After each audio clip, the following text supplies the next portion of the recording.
I should say, I guess, a little bit about myself, since this has sort of, over the years, turned into a kind of a one-man band.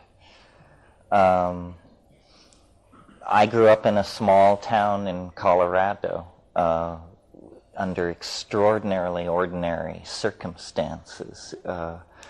And for some reason, I don't know, genetic or something in the water or something, I was always very prone to obsession.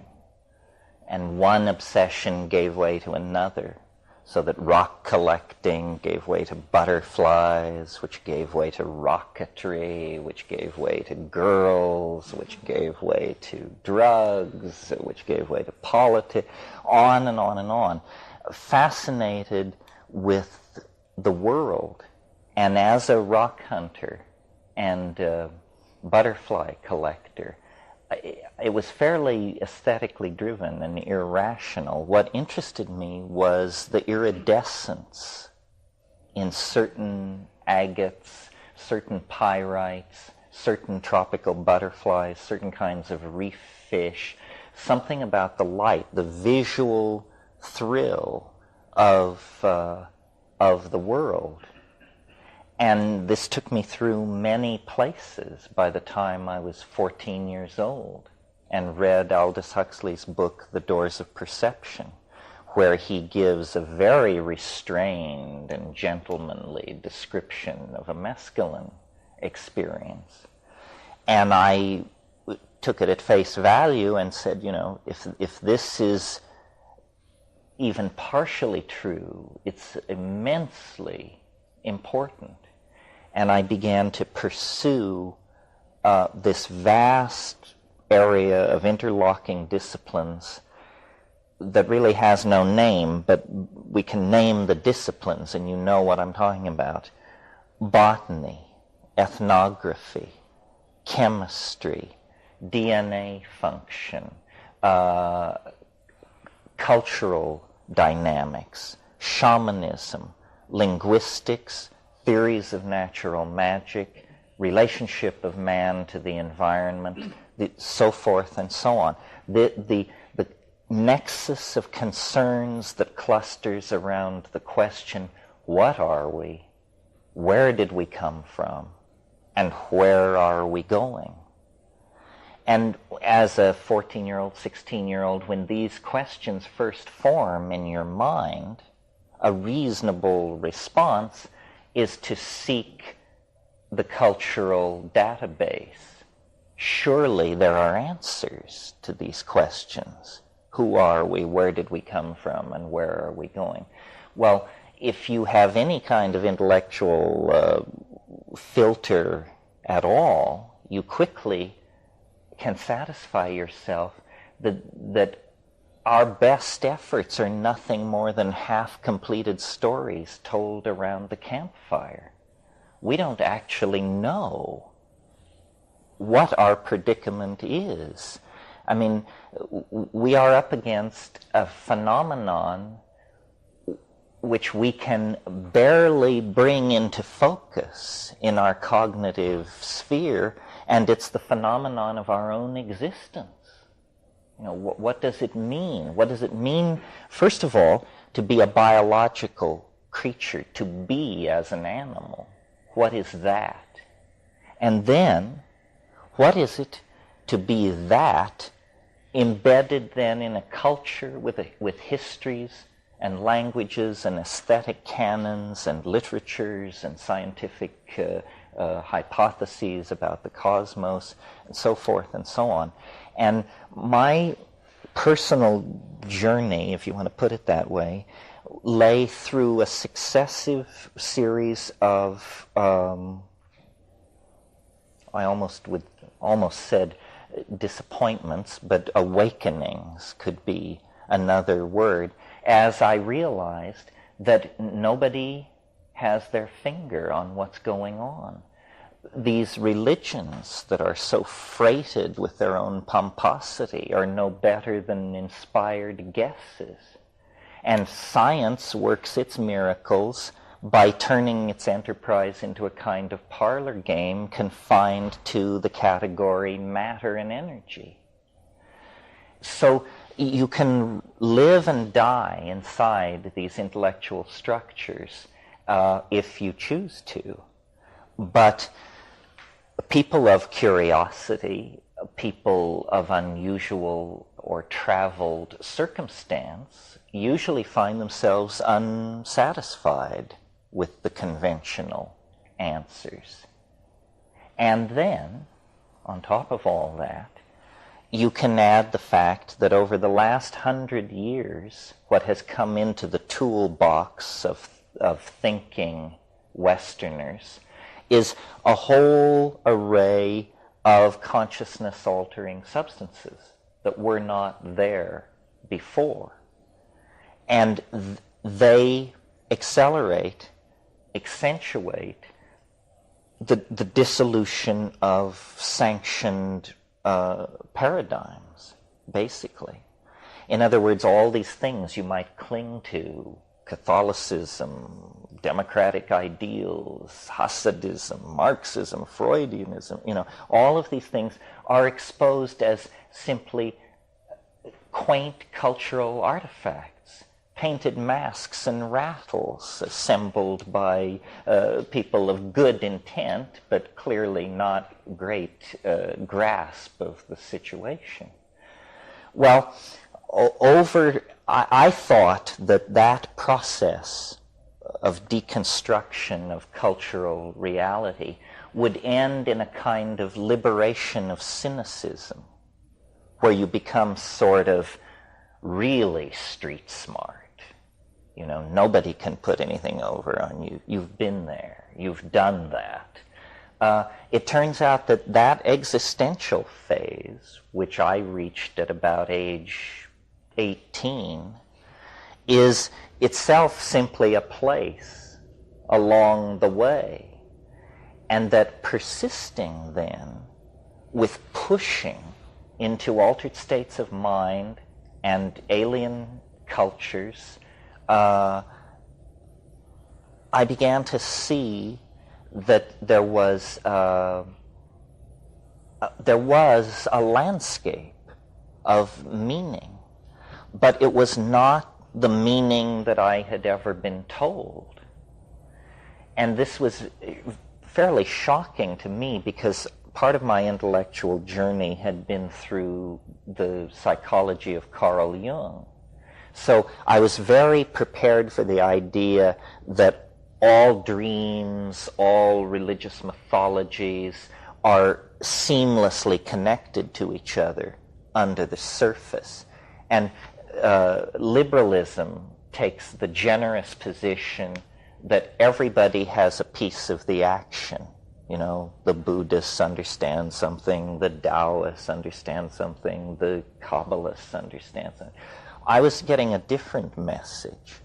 I was getting the message that nobody understands anything, that the entire cultural enterprise is 180 degrees cockamamie to the truth, that we have it absolutely ass backwards, that to date the enterprise of thinking has moved us radically away from understanding anything.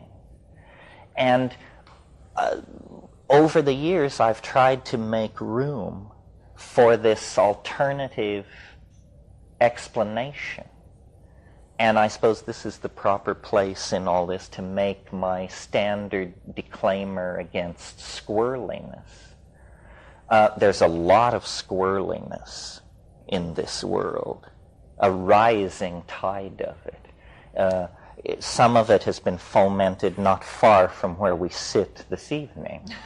And I represent to myself, and I hope to convince you of this, radical ideas, innovative ideas, even peculiar ideas, but not loose or preposterous ideas. And it's sort of like, as Supreme Court Justice Douglas said of pornography, it's hard to define, but you know it when you see it. And that's So as sanctioned paradigms break down, science and religion, which certainly are breaking down, into that vacuum rushes an incredibly exotic menagerie of intellectual freakery of all sorts. And so what you have to call into being to deal with that situation are rules of evidence, tools for telling shit from shinola, in other words. And though what I will say here may sound peculiar, none of it is beyond the realm of testability. And none of it is riddled, I hope, with contradiction. So these weekends serve different functions for different people. Just in the course of doing what I've done with my scene, I know a lot about plants and anthropological use of psychoactives and chemistry and anecdotal stuff, and I'm very happy to share all that with you, right down to recipes and how to do it, because that's very important, to empower people's personal toolkits and technology. At first I had great enthusiasm for that part of the teaching process because I felt I was alone in trying to get people to take high doses of psychedelics and pay attention, that this was not a party experience. This was something at the edge of metaphysical profundity. It now appears that psychedelic exploration is alive and well, enshrined in the culture as a 3% minority to be tolerated approximately with the same level of toleration granted to advanced S&M practitioners.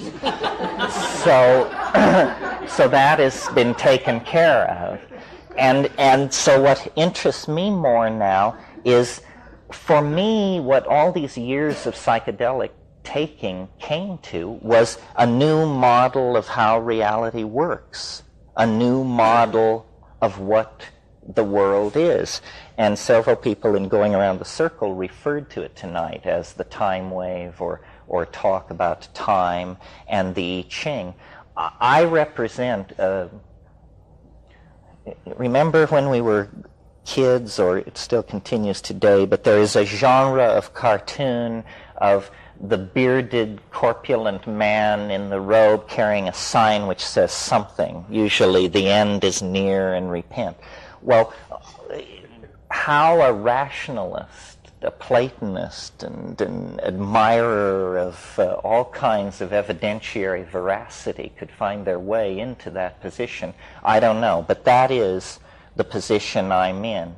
I really am quite convinced, I wouldn't say 100%, but that what we are experiencing here at the end of the 20th century, which we call chaos or cultural speed up or globalization or just the concatenation of multiple social crises, is in fact something far more profound than a mere crisis in our politics or our management styles or something like that.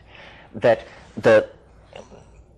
it is that the cultural world, the world of human culture and history, is reaching some kind of climax at the same moment that the biological evolutionary process, which has been working on this planet for 4 billion years, is also reaching a climax.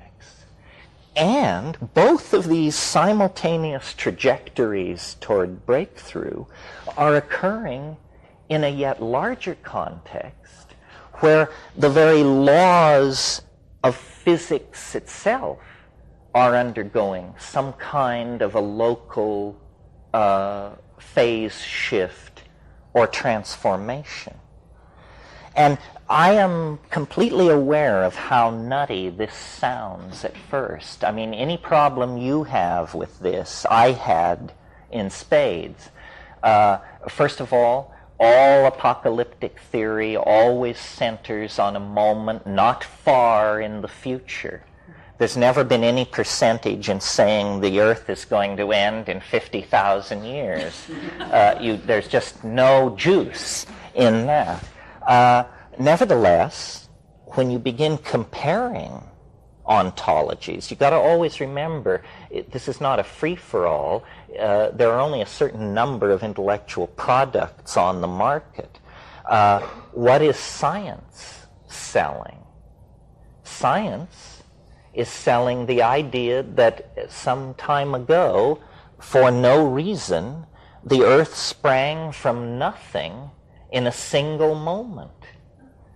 Well, now, whatever you may think about that idea, notice that it's the limit case for credulity. Do you understand what I mean?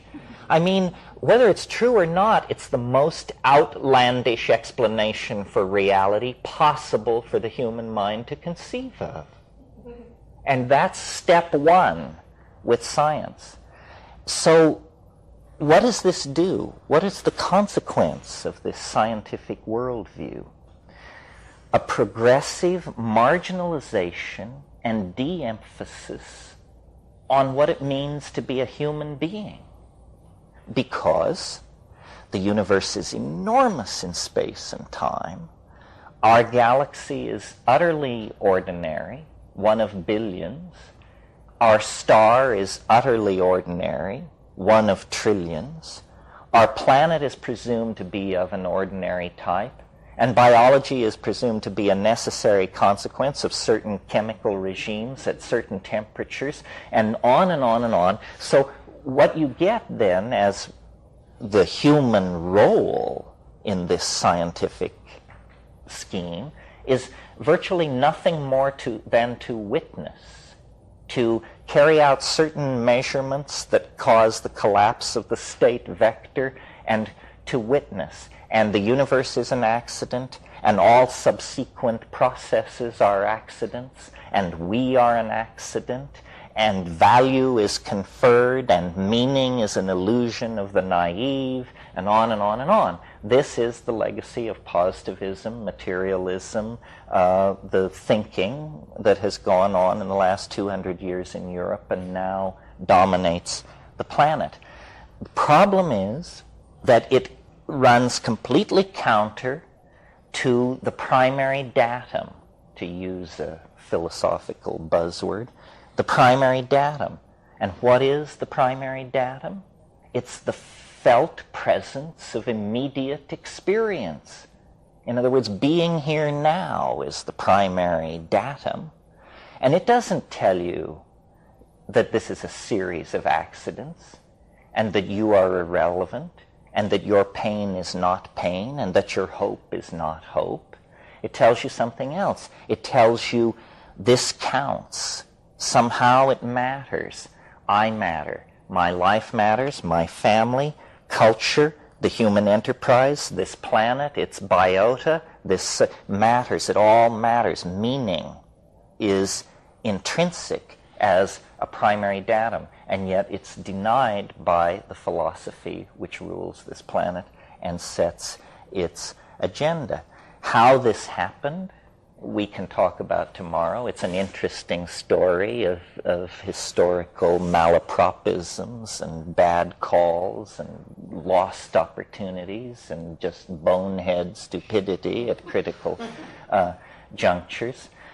But this evening what I want to evoke for you is what are its consequences. We need a metaphor that can contain the demon of the future that we have conjured into being.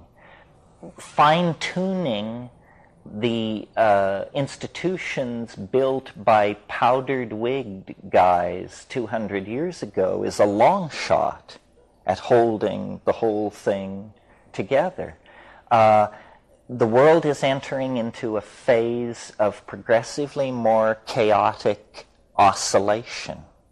this is not a consequence of what human beings have done.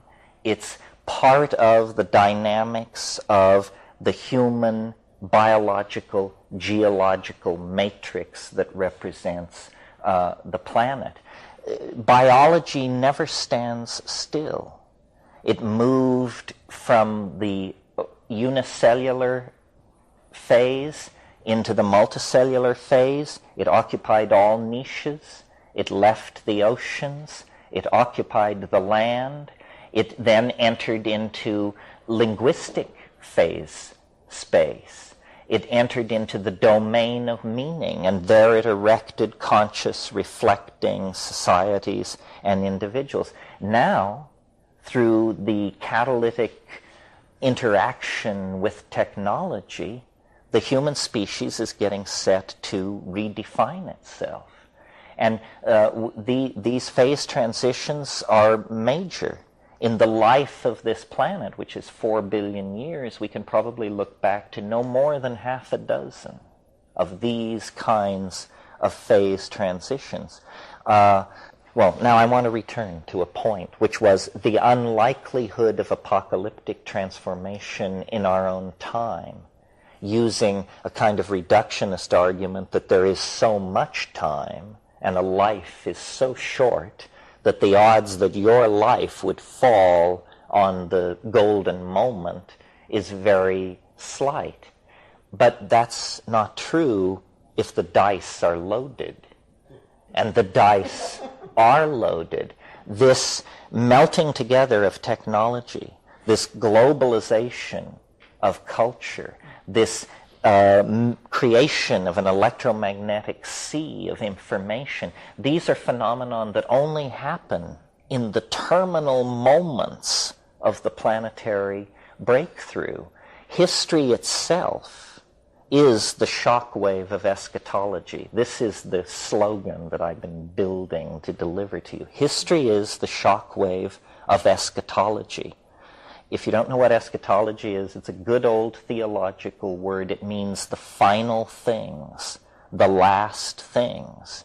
And what I have learned from psychedelics, and I'm convinced of this to the bone, whether my own mathematics can stand the test or not, but time is not necessarily driven from the past. Time is not like an unfolding avalanche of causal consequences. Time is more like a process drawn toward an attractor. And the reason evolution happened on this planet in such a short amount of time, the reason the emergence of consciousness happened without following all the blind alleys that were open to primate evolution, is because it isn't a random walk toward nowhere. It is, in fact, a trajectory defined by the field through which we are moving. And the way to think of this is like a topological surface, that time is not featureless. It is not invariant, as Newton insisted and assumed in order to build his calculus. I mean, it may appear invariant when you're calculating the orbits of the planets, but anyone who has ever gone through a bankruptcy, a divorce, a love affair, the death of a loved one, something like that, knows that, these things are unique phenomena. Millions of people have died, and nobody has ever died the same way twice and left the people standing there feeling the same way.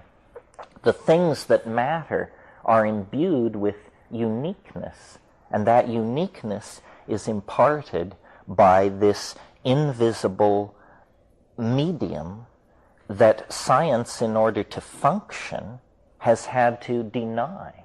That's what it basically comes down to. And as we unpack this weekend, we'll talk some about the I Ching, talk about how cultures become obsessed with certain aspects of nature, and then in the act of exploring that obsession very creatively, Other aspects of nature are completely overlooked or forgotten. For instance, in the West, we are the masters of matter and energy. I mean, when you think that 100,000 years ago we were chipping flint, and that we can trigger fusion, the process which lights the stars themselves, that we can trigger fusion in our laboratories as an experimental process, that's absolutely hair-raising. I mean, that is a long, long journey into the heart of matter to be able to pull off a trick like that. Meanwhile, our understanding of time is infantile. We have no theory of time. We say that it is, in most cases, to be treated as invariant, and if you're working with special relativity, then in the presence of massive gravitational objects, you impart a very slight curvature to the space-time continuum, and that's it for time. And yet time is the dimension that hammers at us most persistently, because, you know, it's upon the back of time that you ride into the world, and it's grasping for more of it that you sink into the blackness of death itself. Somebody had a question? Yeah. My English is very poor, so I have to ask, do you believe in evolution or development? Oh yeah, one of the words that hasn't escaped my lips tonight by accident is novelty. Novelty is the concept that I've elaborated over the years, taking it from Alfred North Whitehead. But as I see it, being, the cosmos, whatever you want to call it, is a struggle between two implacable forces. Novelty on the one side, and habit on the other side. And let me describe them for a moment, and then you can see that this is true, I think. What is habit? Habit is doing things the way you've always done them. Habit is tradition. Habit is circular behavior. Habit is following the creodes that have already been laid down by past activity. It's what Sheldrake calls the morphogenetic field. What is novelty? Novelty is self-explanatory. It's what breaks the pattern. New connections, new possibilities. And the universe is in a state of dynamic tension between these two tendencies. Novelty surges forward. New art movements, new technologies, new inventions, new social mores, new classes. And then habit reasserts itself. Close the theaters, kill the Jews, reestablish the old order. And this goes on over and over and over again. But the good news is, this is not a Manichaean struggle. This is not an eternal struggle. Novelty is winning. Novelty is winning, inch by inch, iota by iota. Over millions and billions of years, the universe grows more novel, more connected, different temperature regimes, new forms of physical, new domains of physical law. Because at first the universe was very hot. You couldn't have organic chemistry. You couldn't have societies. Well, now, if novelty is, in a sense, what I've described to you is what we could call a novelty-conserving engine. The universe is a novelty-conserving engine. It produces novelty, and then it acts to hang on to it. And it uses that novelty to build the next level of novelty. So upon matter, it builds long-chain polymers, DNA molecule, it builds organic molecular structure. Upon that, animal life is organized. Upon that, complex, sentient, higher animals. Upon that, technology using humans. And upon that, the global society that we live in. Well, now, notice, something interesting has happened by making novelty our value to be conserved. Suddenly, the human enterprise is not peripheral. Suddenly, the human enterprise is what it's all about.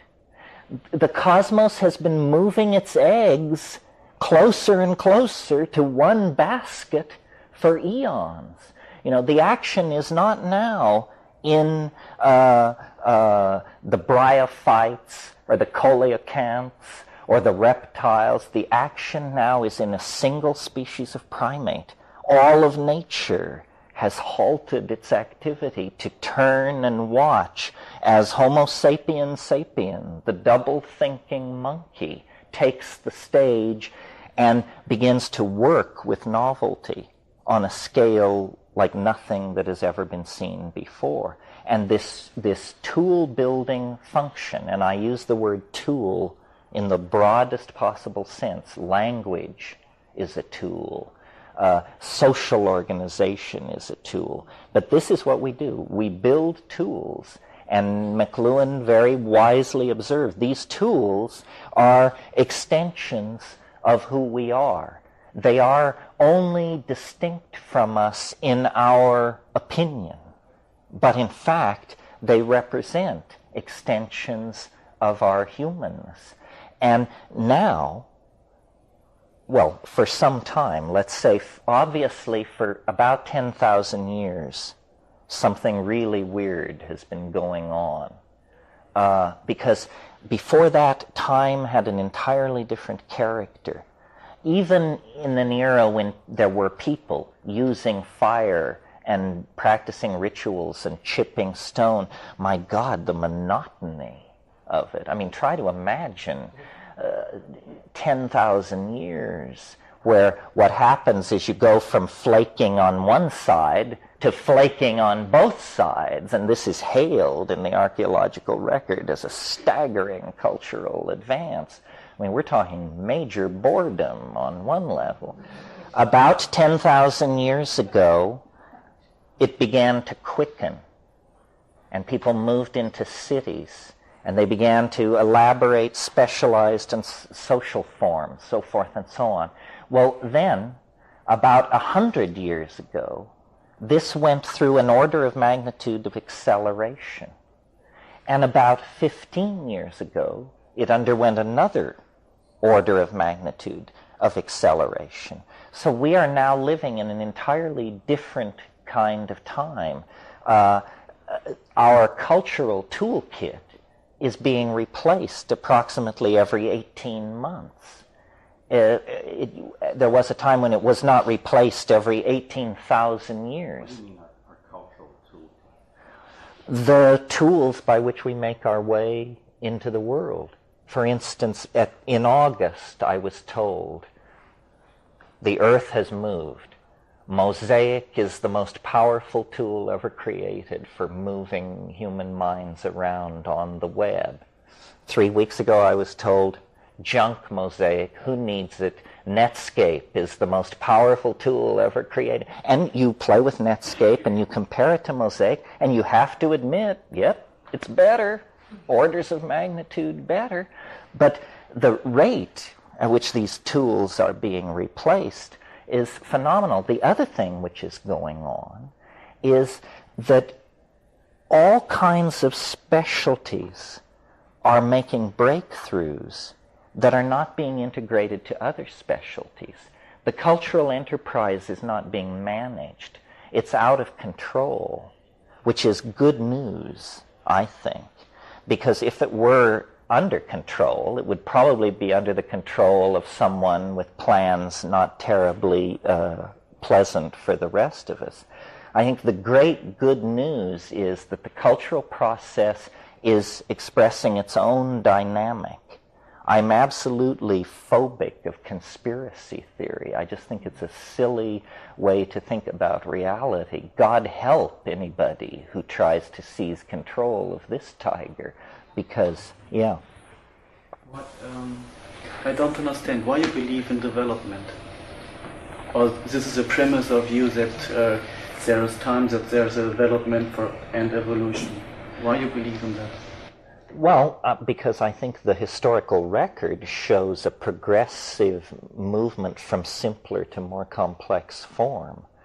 And then the question is, how does it happen? And there are different theories about that. But to my mind, it's pretty clear that as you go back in time, the universe becomes a simpler and simpler place. Yeah, but I think we should make clear if you're thinking if there's time or if there's not time. We should make it clear. Well, this is sort of the question of, is there absolute time, or is time defined by the systems embedded in it? It's a philosophical question. I suppose if I were pressed, I would say it's defined by the systems embedded in it. But I am saying, you see, for science, time is not exactly a thing. It becomes somewhat thing-like in relativity because it's mated with space, which is more thing-like than time. But I'm suggesting that time is a real thing, as real as electricity or electromagnetic fields, that time, well, I didn't really intend to get off into this, but briefly, here's the bit. Science uses probability theory. That's actually what science is. It's a kind of expansion of probability theory. And probability theory says that the first thing you learn when you study probability is that chance has no memory. They drum this into you. So they say to you, if you flip a coin 50 times and it comes up heads 50 times, what are the odds it will come up heads the 51st time? And the correct answer in probability class is 50-50. The odds are always 50-50. But a gambler who had flipped that coin 50 times and seen it come up heads would bet heads and win, because there's something funny about that coin. If the odds were really 50-50 of a coin coming up heads or tails, then the most common outcome of a coin toss would be for the coin to land on its edge.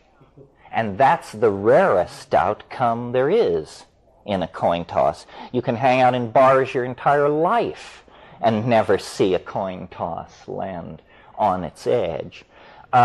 So probability theory is flawed, but the flaws are of such a nature that once you accept probability theory, you will never be able to detect the flaw, because in a sense the theory has preceded the observation. And what I'm saying is that complex systems, human systems, biological systems, do not operate probabilistically. They operate according to a different rule, which up until recently, the best description we had came from Chinese philosophy. It was called the Tao. And the idea there is that there is this invisible force which builds things up, empires, powerful families, you name it, and it tears these things down according to laws which are very, very mysterious and part of the Tao. Well, this time wave thing that I've developed is essentially the Tao without mystery. It strips away all that metaphysical baffle garb and says, here's an algorithm, entirely formal and explicit, that meets all the criteria of Tao.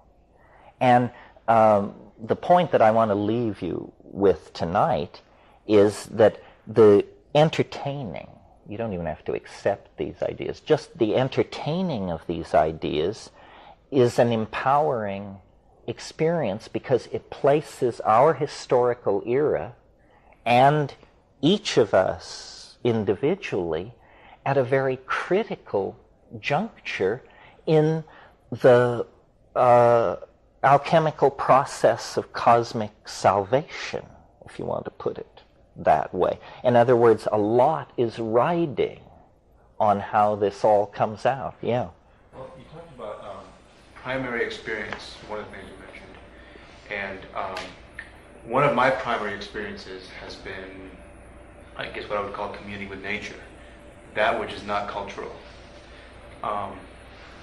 And I'm wondering how the way you see development and how you see globalization and all that ties into what I assume is similar to that experience that I had that you've mentioned, which is the archaic revival. It seems that there's some kind of opposites going on there to me, and I want to know how you tie them together. Well, yes. I mean, what's happening is that we are headed into a kind of super technology, a global information society, so forth and so on. But strangely enough, and you have to go back to McLuhan for this, the sensory ratios that are being reinforced by the new electronic technology are like the sensory ratios that were in place 15,000 years ago.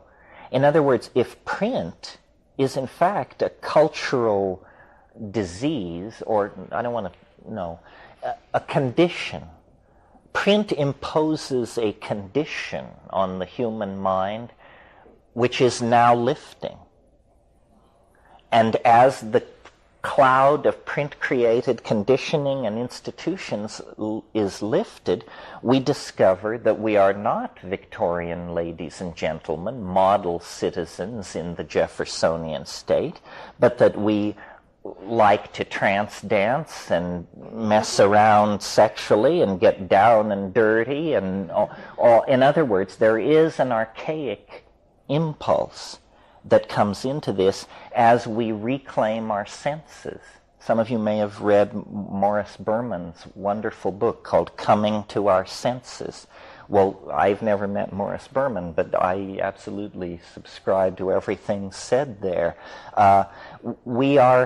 History was an incredibly damaging experience, and now it's over, in a sense. And we're like the victims of a very long and prolonged bombardment of some sort. And now it's over, and we can begin to pick up the pieces and say, well, what Christianity did to our sexuality, what monotheism did to our gender relationships, so forth and so on. Now we can fix all of this.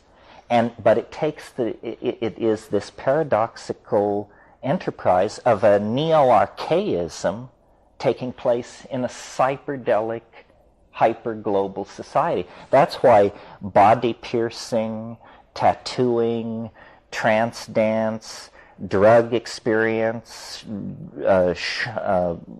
drumming experiences, all of these things I take to be very healthy signs of this archaic impulse coming out in society. I mean, what was created by the era of the proper gentleman was, excellent table manners and genocide over most of the surface of the planet. However, all of these changes that are going on, each one must give way for the next. Like, we are never going to reach any kind of equilibrium between here and the concrescence, this point ahead of us, some 18 years in the future, where all these biological, cultural, and physical vectors move into phase and create a phase transition.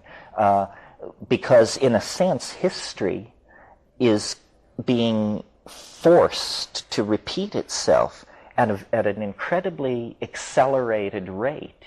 And I mean this not as a metaphor, as is ordinarily said. I mean literally, that as we approach the omega point, there are a series of recursive reflections, almost like passing through shock waves, where we reiterate past historical episodes. Right now, I take us to be somewhere in the late 800s. Rome has fallen, and The hard claw of the Christian church is just about to close itself over our jugular for about 6 years or so. If you're of our persuasion, your best bet now is to probably move to Tartary till the Renaissance, which comes in 2004. The point being that we are living through a kind of mini dark age that is actually related to the dark ages that descended over Europe at the fall of Rome. We could not have one without the other.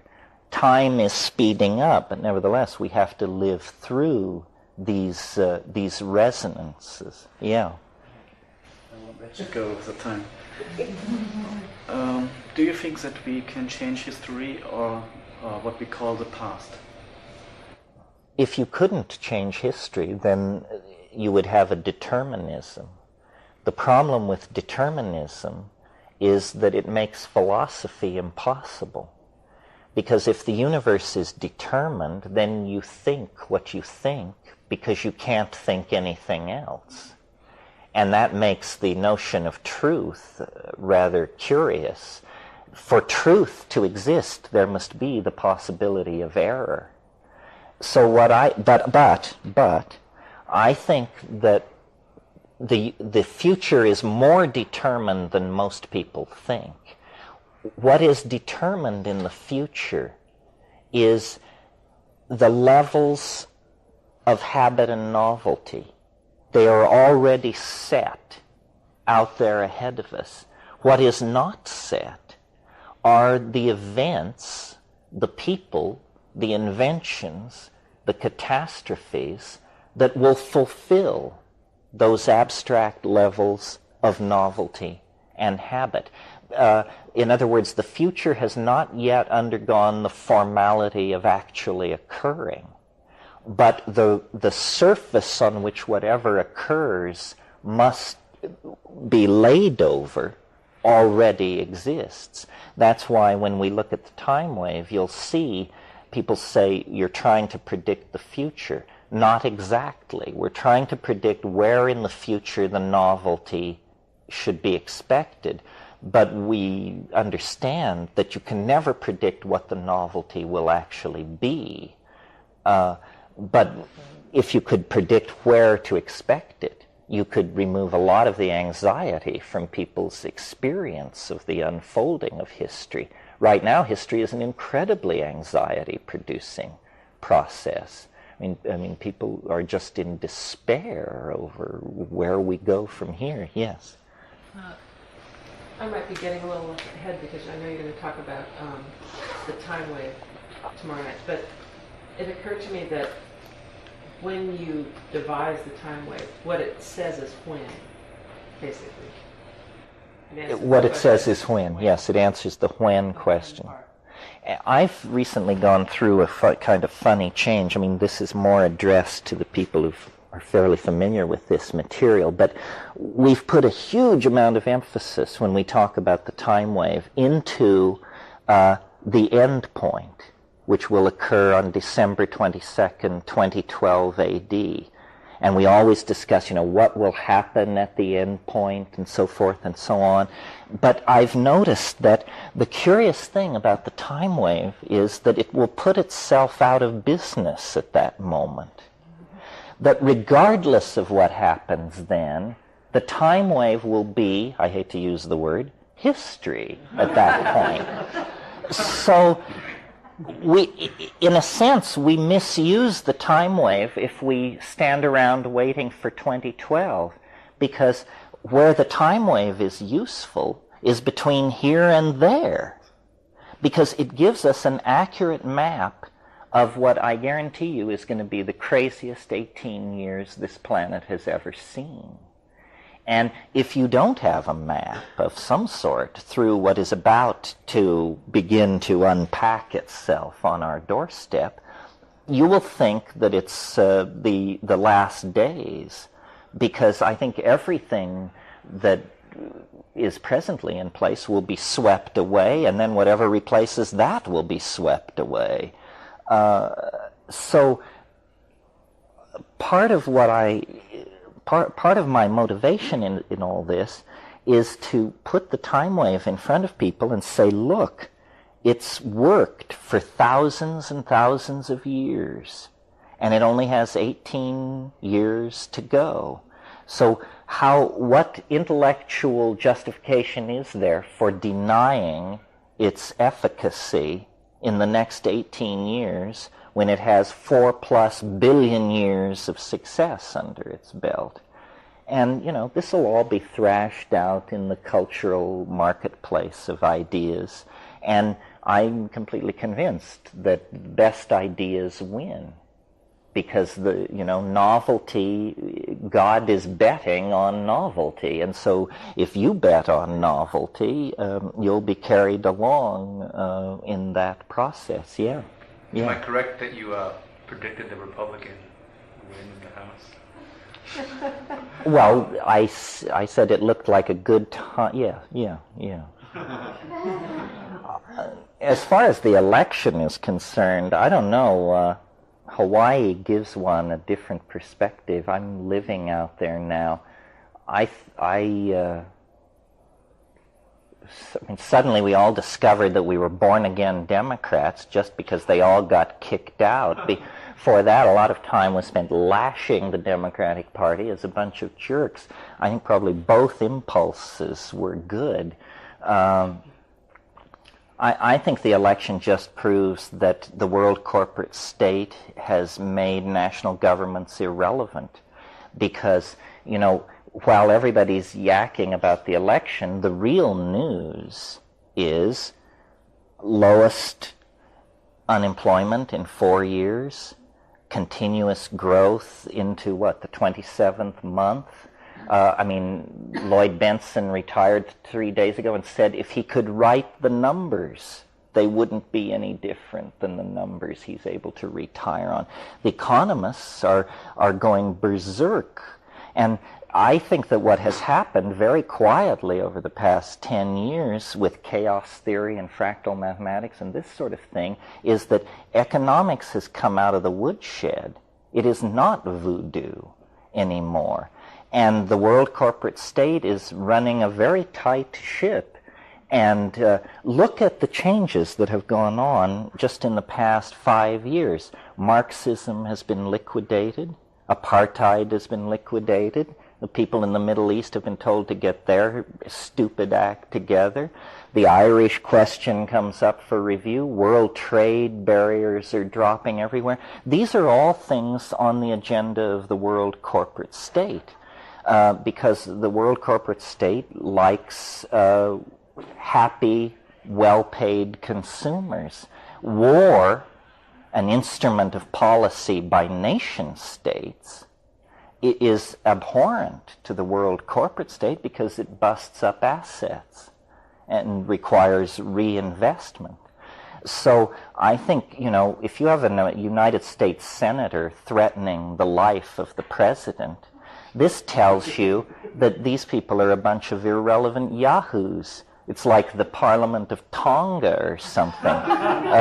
It means they can get up and say anything they damn well please. The president doesn't matter. The Senate doesn't matter. None of it matters. It's a road show, and we're all incredibly focused on it. And why is that? Because an instrumentality of the world corporate state called the media makes very sure that we speak of nothing else. Meanwhile, in the background, large changes are being put in place. And I'm not doctrinaire on this. What we need to find out at this point is not what the Republican Party wants. We need to find out, what does the world corporate state believe? Is it simply a slash and burn operation, and we're going to peddle ourselves into toxic environmental chaos? Or are there smarter heads in there somewhere who realize that the whole thing has to be managed, otherwise it will turn on itself and be inoperable? But this is what happened a few hundred years ago. The church lost its steam, and nationalism arose with a whole new vision of the world and politics and polity and power, and now the world corporate state. And the most exciting thing going on at the moment, and to my mind extremely psychedelic, is the creation of the web and the net. This is potentially what can change the culture, and yet the web and the net is a wholly owned asset of the world corporate state. However, the net was created by a Cold War mentality and designed to be indestructible. That's why it is indestructible. Otherwise, they would have destroyed it. You may bet your bottom dollar. But in the era of thermonuclear warfare, they designed it to be indestructible, and now no one can stop it. And I'm in favor of all these runaway processes. I think wherever management is enslaved to ideology, human values are just stomped on. I mean, that's what happened with Marxism. It's what happens with piratical capitalism, so forth and so on. But I think the psychedelic position to take on all this is that it's one hell of a show. And, don't get your heart set on anybody, because they'll be swept away as fast as you can say Jack Robinson. We are not going right or left or any place so conventional. Processes have been set in motion that no political theory can come to terms with, I think. Well, we could go. Last question. Yeah, last question. You went past it a little bit. So what is your theory? Is it chaos or smarter minds? Oh, I think probably there's a real war going on inside the world corporate state, that it hasn't actually gotten itself together yet. Victory came with unexpected swiftness, and very few people, even inside the Fortune 500 or the World Bank or the IMF, actually understand the degree to which the corporate mentality is now in charge of the planet. I imagine that what it is it's a struggle between dinosaurs and a more ecologically recycle-minded kind of mentality. I'm not a Marxist, but I know enough of Marx to know that in classical capitalistic theory, you can't have capitalism unless you have unlimited exploitable natural resources. And, 15 years ago, I would have said capitalism's salvation is space-based resources. Apparently, the people who manage the money decided not to put money into that, and now there is no infrastructure for the delivery of space-based resources. So apparently, we're going to try what is called closed cycle capitalism. And that may be morally dubious because, as far as I can understand, it requires a permanent underclass somewhere. You can't raise everybody to the level of first world consumers, because somewhere there has to be somebody working for peanuts manufacturing all this junk. Anyway, these are issues. To me, none of this is far afield. I mean, to me, the psychedelic experience is the experience of trying to make sense of reality. And it used to be, although I can't remember when, that psychedelic self-exploration was presented as a kind of do-it-yourself, courageous psychotherapy. It was a personal voyage. It is only if you don't take it seriously. If you take it seriously, then this is not your personal stuff. This is the stuff. And that's how shamans approach it. They wouldn't be able to conceive of what you mean by a personal vision.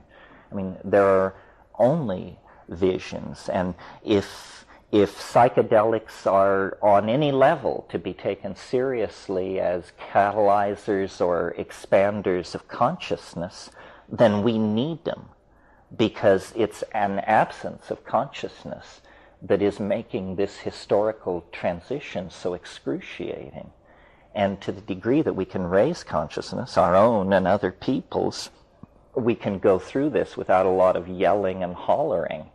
But people who do not understand what's going on, and their numbers will multiply as the chaos spreads, are going to require a great deal of reassurance. Well, on that thought, I'll send you to bed. Let's get together tomorrow morning here at 10 a.m. Thank you all very much. It's a good group. I'm happy to be here.